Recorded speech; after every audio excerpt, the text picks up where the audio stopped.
Allah. Assalamualaikum warahmatullahi wabarakatuh. Alhamdulillah, puji syukur atas kehadiran Allah Subhanahu wa taala yang telah memberikan rahmat dan ridhonya sehingga kita dapat menikmati keindahan alam seperti sekarang ini. Salawat serta salam tetap kita curahkan kepada junjungan kita Nabi Muhammad SAW yang telah membawa kita dari jalan kegelapan sehingga menuju ke alam terang benderang.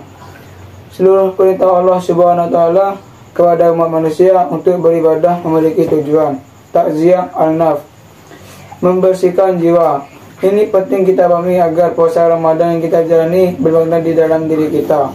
Saudara kita kaum muslimin di penjuru dunia dilanda banyak musibah, ditandai dengan kurang bersatunya umat Islam, sampai konspirasi global untuk menuduh umat Islam sebagai umat yang tidak beradab. Sebutan terus selalu dialamatkan kepada umat Islam. Ramadan merupakan syahrul tarbiyah untuk membentuk manusia bertakwa. Puasa bulan Ramadan mengandung beberapa hikmah. Hikmah yang pertama adalah kehidupan akhirat. Puasa di bulan Ramadan pada dasarnya adalah membangun obsesi terbesar untuk kehidupan akhirat. Tidak lagi terjebak dengan kepentingan dunia. Sekalipun dunia mau merupakan mazra'at al-akhirah, ladang untuk menuju akhirat. Allah Subhanahu wa taala berfirman dalam surah Al-Baqarah ayat 269, barang siapa yang diberikan hikmah dari Allah, maka sesungguhnya mereka diberikan oleh Allah sesuatu kebaikan yang banyak. Sebenarnya banyak kesempatan bagi kaum muslimin untuk memperbaiki diri, tetapi sebagian mereka terperangkap dalam obsesi dunianya.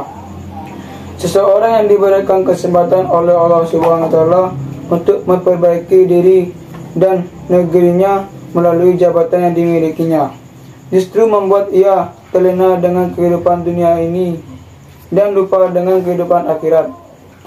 Seseorang yang diberi kemudahan oleh Allah Subhanahu wa taala berupa ilmu seharusnya dapat memberikan pelita pencerahan kepada masyarakat. Akan tetapi tidak sedikit orang yang berilmu tenggelam dalam kesombongan intelektualitasnya, bahkan berani mempermainkan Al-Quran dan hadis demi membangun popularitas.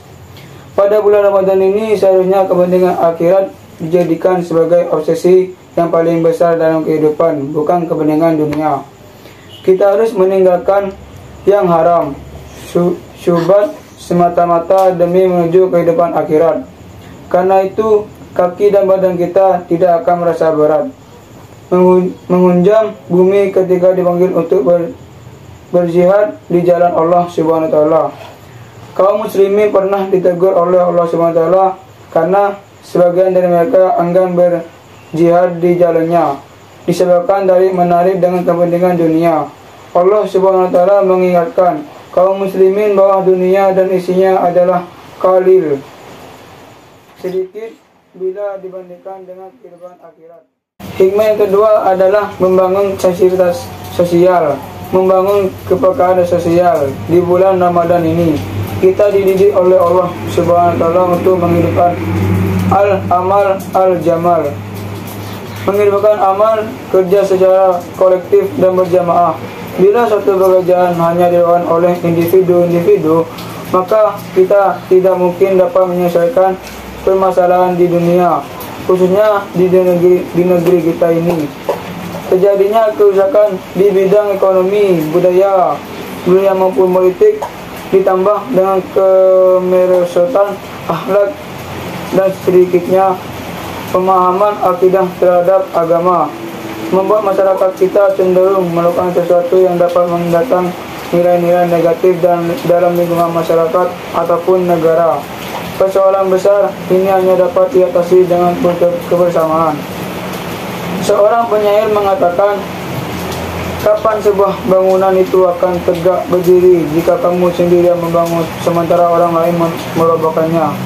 Demikian juga dengan pentingnya peran ulama untuk mengingatkan dan sekaligus bekerja sama dengan para pejabat umara membangun negeri ke arah yang lebih baik. Pada zaman Rasulullah SAW, Kemaksiatan hanya dilakukan oleh individu, tetapi sekarang hal itu dilakukan secara sistematis dan terlembaga. Mereka melakukan beramai-ramai dan tidak merasa malu melakukannya. Ini disebabkan karena tidak ada kebersamaan. Bulan Ramadan mendidik kita untuk bersama-sama dalam beribadah, bersama-sama dalam kegiatan yang islami, tidak membiarkan kemaksiatan. Dalam Atsar dikatakan, jikalau ada seorang melihat kemungkaran, melihat kemaksiatan, dia adalah setan yang bisu. Dan sekalipun bisu, setan pasti bermitra dengan setan yang lainnya, saling memberikan bisikan untuk memerangi Islam. Ajaran Rasulullah, baik itu setan manusia maupun setan jin. Hikmah yang ketiga adalah melatih kesabaran. Pada bulan Ramadan kita menahan diri untuk makan dan minum dari mulai terbit fajar sampai waktu maghrib.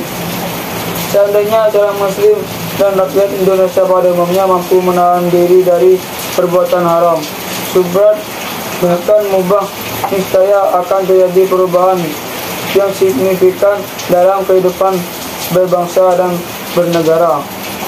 Perubahan menuju perbaikan yang maksimal tidak dapat diharapkan hanya dari seorang presiden atau pemerintah, tetapi harus dimulai dari setiap muslim, mulai dari para penguasa dan pemerintahnya, sehingga dapat membuat satu keputusan yang mempersempit ruang lingkup kemaksiatan, lebih mudah berbuat kebaikan.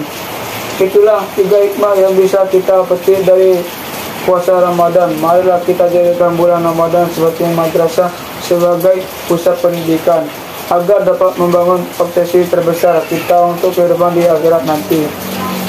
Mohon maaf jika ada yang kurang berkenan. Wassalamualaikum warahmatullahi wabarakatuh.